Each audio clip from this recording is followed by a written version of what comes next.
හරි ලස්සනයි මාර හිතල වතුර ගොඩක් තියෙන්නේ. ලස්සනයි පොකුණු ගොඩක් තියෙනවා. ස්වාභාවික පොකුණු ගොඩක් තියෙනවා. මාරම ලස්සනයි.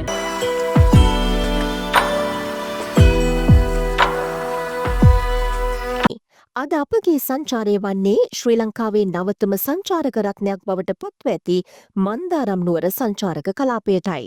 පිදුරු තලාගල කඳුපාමුල පිහිටි මෙම මනෝරම් කලාපය ඓතිහාසිකව මන්දාරන්නවර ලෙස හැඳින්වේ.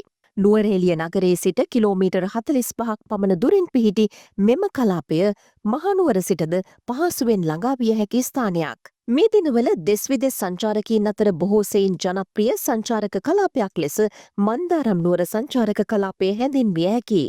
බොහෝ විට මීදුමින් වැසී ගිය මන්දාරම් පුරවරය සොබාදාමේ අපූරු නිර්මාණයක්. මෙම කලාපයේ ප්‍රධාන ආකර්ෂණය වන්නේ ගුඩ්වුඩ් නැරඹුම් මධ්‍යස්ථානය මෙන්ම කොළපතන ඇල්ල, ඇතිනි වැටුණු ඇල්ල වැනි දිය ඇලි 4ක්. ස්වභාවික දිය තටාක බොහෝම ගණනකින් සමන්විත මෙම ප්‍රදේශය සංචාරකීන්ගේ නව ප්‍රිය ගමනාන්තයක් බවට පත්වී අවසන්.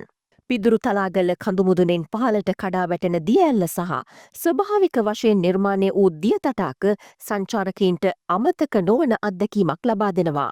මේ ප්‍රදේශයේ හෙල්මලු ක්‍රමයට වගා කරන ලද වගා බිම්වලින් සශ්‍රීකව ඇත. සාම්ප්‍රදායික කෘෂිකාර්මික ක්‍රම භාවිත කරමින් පරිසර හිතකාමී වගාවන් කරන ප්‍රදේශවාසීන් විසින් කිසිදු රසායනික පොහොරක් මේ සඳහා භාවිත නොකරයි. මෙය සංචාරකීන්ට සැබෑ ශ්‍රී ලාංකික ගම්බද අත්දැකීමක් ලබා දෙන අතර අපගේ පාරම්පරික ජීවන රටාව දැකීමට අවස්ථාව සලසා දෙයි. පරිසර හිතකාමී මෙම කෘෂිකාර්මික ක්‍රම නිසා සමස්ත ප්‍රදේශයම පිරිසිදුව රඳවාගෙන යාමට සිදුව තිබෙයි. මෙහිදී කඳුමුදුන් සිට ආරම්භ වී පහළ නිම්න දක්වා විහිදී යන සමස්ත ප්‍රදේශයම නැරඹිය හැකියි. මෙතන හරි ලස්සනයි මාර හිතල වතුර ගොඩක් තියෙන්නේ. ලස්සනයි පොකුණු ගොඩක් තියෙනවා.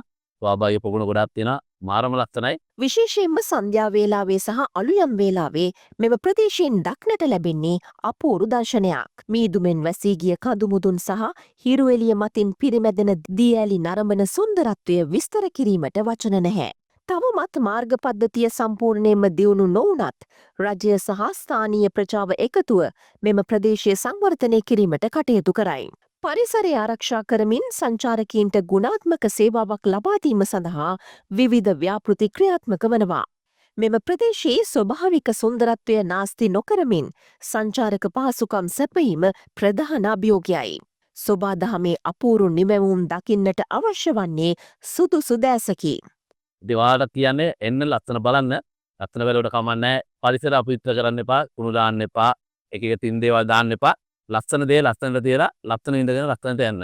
ඒක තමයි කියන්න තියෙන්නේ. මන්දාරම් නුවර සංචාරක කලාපය එවැනි අත්දැකීමක් ලබා දෙන ස්ථානයක්. මන්දාරම් නුවර ඔබේ ඊළඟ සංචාරයේ ගමනාන්තය කරගන්න.